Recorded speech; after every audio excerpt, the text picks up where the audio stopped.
Welcome to Farm 360. This is Leslie Ungar, your host today. Thank you for joining us for a Zoom edition to our global outlook with a local view. Everyone loves their dog and cat, or should. But let's look at the chain of consequences, or what is sometimes called collateral damage due to COVID. So COVID causes mom or dad or both to lose their job. Family has to move. Perhaps they have to move in with someone, or they have to move to another location, and they're not allowed to take their beloved pets. What do? People living in underserved communities are being hit hard with less income due to COVID consequences. Currently, and in the coming months, there will be additional financial struggles and barriers for large numbers of people in accessing resources and affordable care and supplies for their pets. To help answer what can be done, we have our four-legged expert, who is two-legged, Kamelia Fisher, Executive Director of One of a Kind Pet Rescue, is going to share some stories and some advice and some wisdom with us today. So welcome, Kamelia. Thank you. It's good to be here. Thank you. Kamelia, what happened at the beginning of Shelter at Home? We heard all of these great stories. We heard them all across the country. New York was out of rescue dogs, of shelters being emptied out, people either fostering or adopting so they would not be alone during Shelter at Home. And at the time, the big worry was, well, what will happen when COVID's over? Will they return these dogs? And it appears that didn't happen, but tell us what happened. So I think it's interesting how we all reacted to the need for immediate attention. So when we had the shelter, we reached out to our fosters and reached out to our community and said, we were an essential business, so we could stay open, but the best care for the animals is in a home. Mm-hmm. So we were very fortunate to have so many people that said, we'll open our homes. So we put a lot of our dogs and cats out into foster, mainly dogs, and continued to care for a lot of them in our adoption center. What we found was a lot of those people that were fostering them also wanted to adopt them. So the upside for us was you went into foster, but you ended up finding your forever home, which couldn't have happened in a better way for us or for our pets. And then we had people that all of a sudden had more free time. So when we were able to adopt again, we saw people now wanting to adopt. So that was all really good. And we actually are almost even with 2019 as far as our adoptions go. The beauty of that, it allowed us to keep rescuing. But then, stop there for a moment. I think your point is, when a dog goes to a home, that opens up a space and resources to rescue another dog. Absolutely. So we were able to continue to rescue, which we didn't think we would be able to. So we were able to continue to rescue. Then now we have more people that don't have jobs, so we've got one of the big concerns is what's the next phase?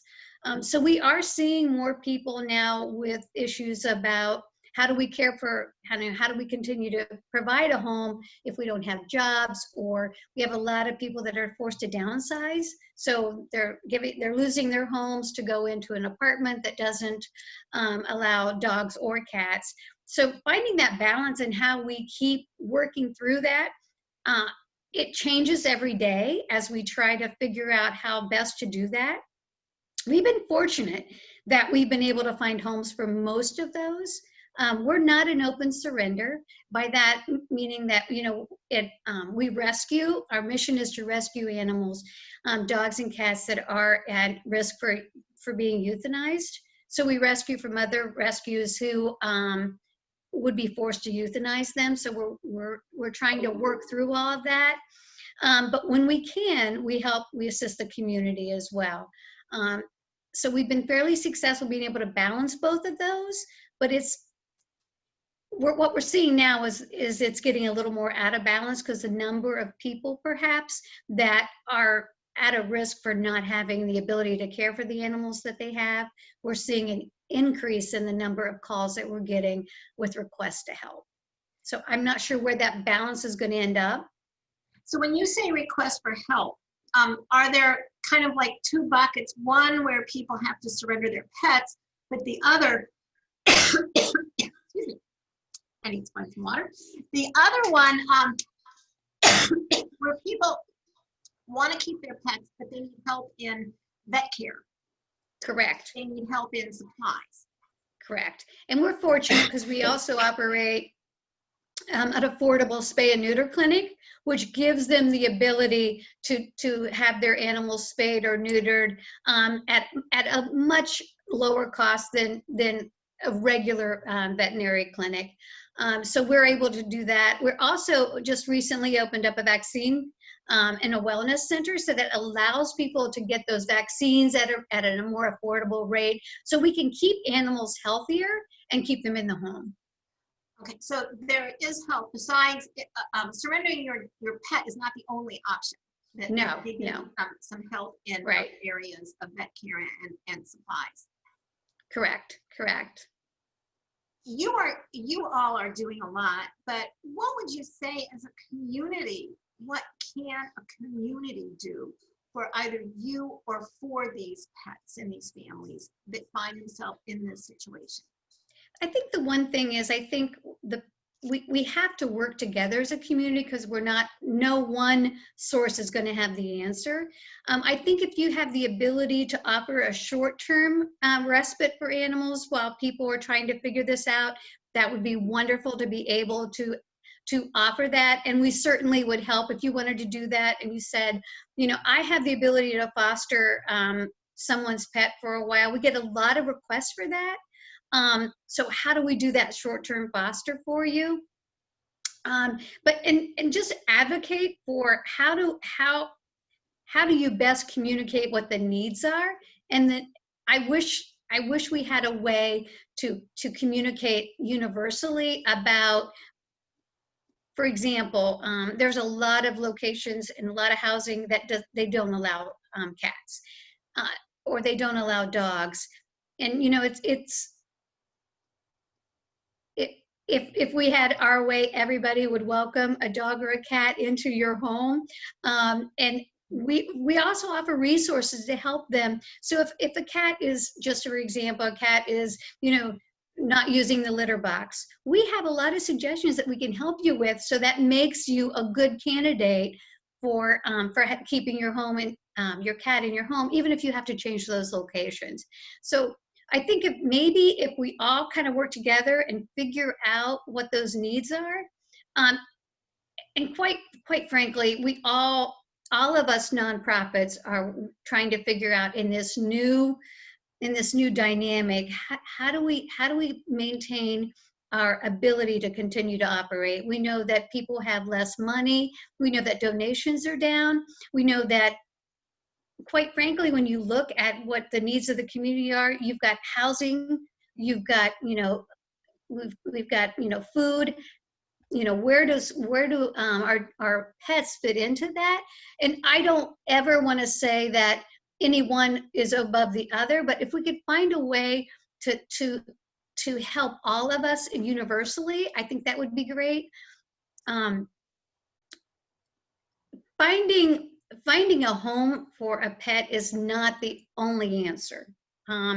Finding a community that helps us find ways to support pets in their home and to support each other financially. I always say, and this, if we want everybody to survive this, pick the ways that you can make that happen. For example, if we want our restaurants to survive, get carry out from the restaurant. If you're not comfortable going to eat there, but support them. If animals are important to you, find a way to make sure that they get what they need. And so if you could, $5 goes a long way. We get a lot of donations from food.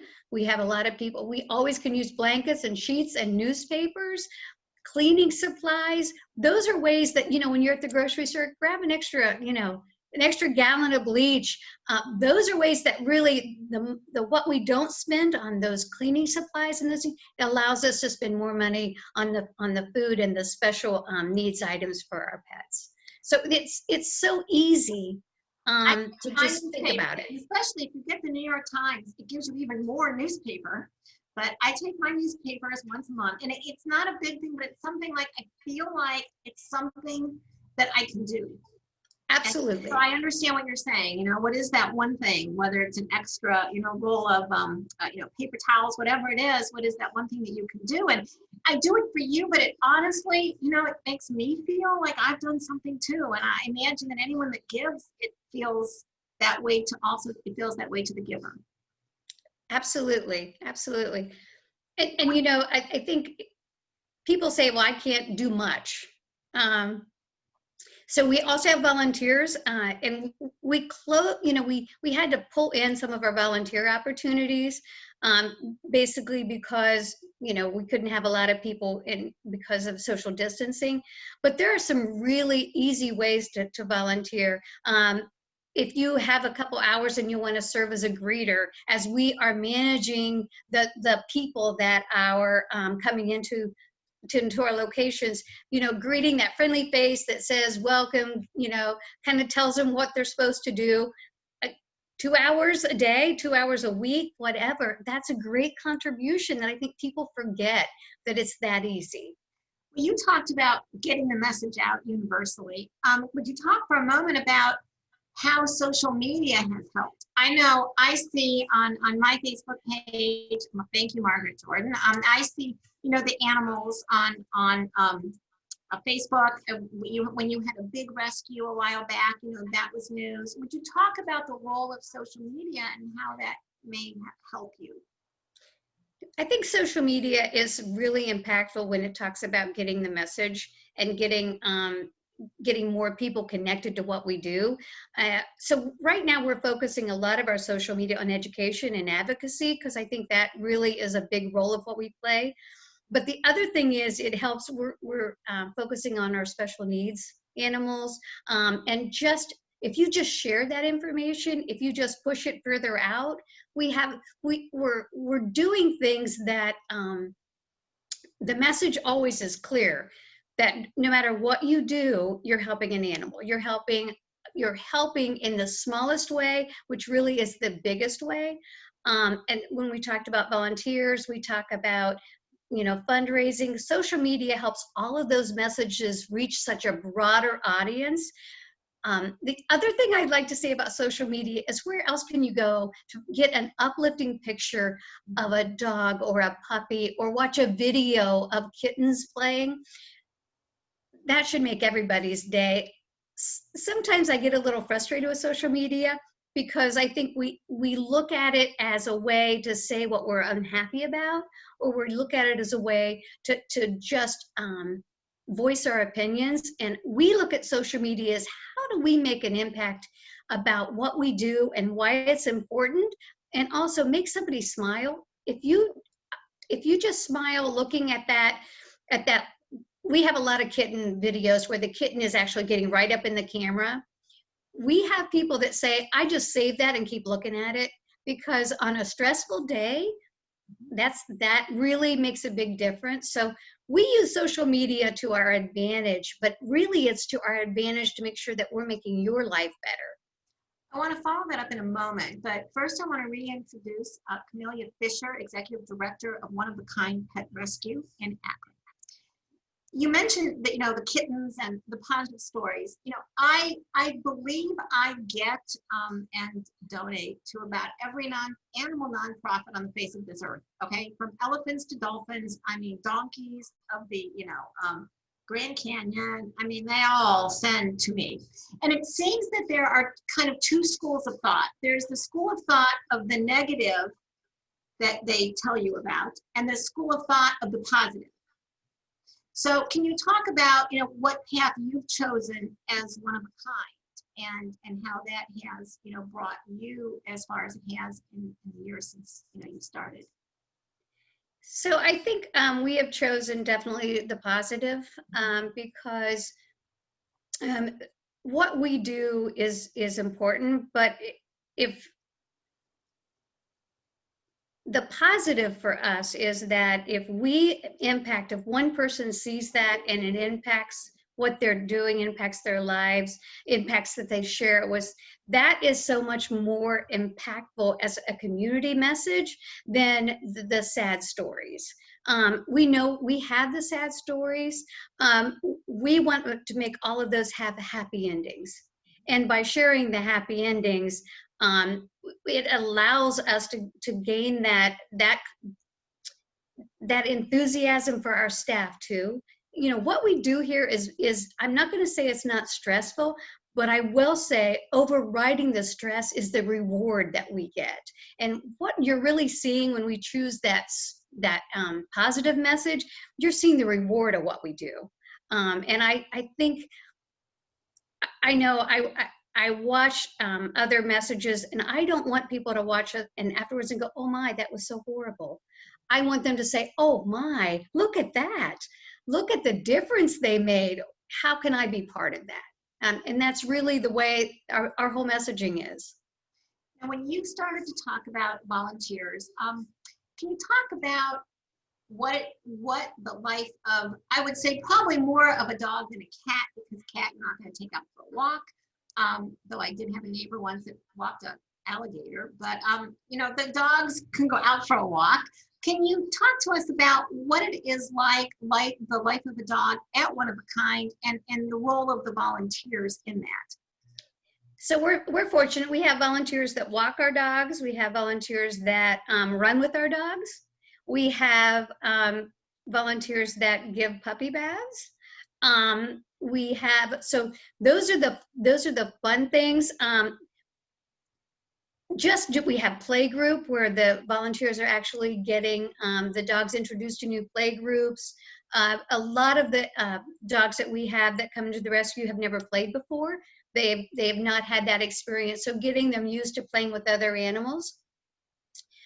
And then, you know, I think we have just exercise and enrichment. Enrichment is teaching dogs how to play with toys, teaching dogs that people, sometimes they don't know that people can be trusted. So you could just be sitting in a room with a dog, just allowing them to kind of get to know you and to trust you. And we do similar things with cats. So we call it cat socializing. So you actually are sitting in a room, and we have a lot of very timid cats, a lot of scared cats. So you're giving them that interaction with people and getting them to trust people. We have some exercises we do with cats. We have some cats that are recovering from surgeries. So we are actually encouraging them to walk back and forth between two volunteers. Again, teaching them to play.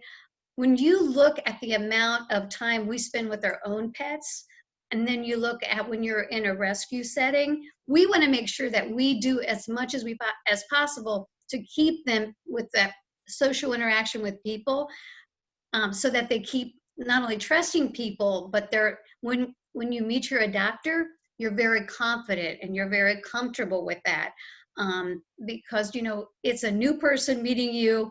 So the more people we can interact them with, the better they are with meeting new strangers, and the more likely they'll be adopted. Now, when I have come there, and anyone that hasn't been there, you know, sometimes the puppies may be out where you can see them and pick them up, and other dogs are in these rooms where you can see them, and there's a sign that tells about them. But have you ever tried to assess why some dogs stay longer than others, why some dogs get selected faster than other dogs? Can you share any of those observations or any of that research with us? Absolutely. So what we've done lately, and this really started after we were closed for a couple months for COVID, and when we reopened, we spent a lot of time getting, because we had the luxury of getting to know our animals better, our dogs and our cats, and we spent a lot of time figuring out how to best present that information to adopters and how to better the adoption process. So instead of just coming in and saying, what do you have available? we say, what are you looking for? What's your lifestyle? What activity level do you want? Do you want somebody who's going to run with you? Or do you just want a lap dog that just wants to watch TV with you? And so we match personalities now with the adopter. What that's done is, so when you come in, we are hand selecting the dogs or cats for you, which has really improved the adoption process. And those matches are much, much better because they are individually done. However, some dogs and some cats are going to be special adoptions. They're going to have a longer list of situations that they have to be in, whether they have to be the only dog, or they have to have a fenced yard, or they because of their whatever happened before then, before they came to us, they do better with older children, not younger children. The more of those special considerations they have, the longer it'll take to find that perfect family. We know that perfect family is there. It's just going to take us longer.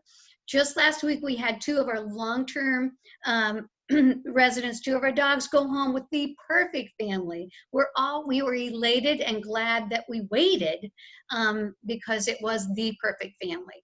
So that's going to happen for dogs and cats. I'm going to ask you about those perfect families in a moment. But, when we look at anything, we can tell a story by the numbers, or we can tell a story kind of from the heart. From the numbers on your website, 4,300 cats and dogs were rescued, 4,200 cats and dogs found their forever homes, 15,000 were spayed and neutered that perhaps would not have been spayed or neutered. Those are some of the numbers. Now, out of those 2 special needs stories, can you pick one of those and share it with us? You share a story about it? Yes. Can you share one of those 2 stories with us of the special needs dog finding their forever home? Sure. So we had a dog that came to us through a court order, and the dog had a history of an unfortunate incident in their background. A sweet dog, but had to have a very special adopter because, quite frankly, you don't know what the trigger was. So he spent a lot of time here, became a favorite of all of us, and we all know that it was a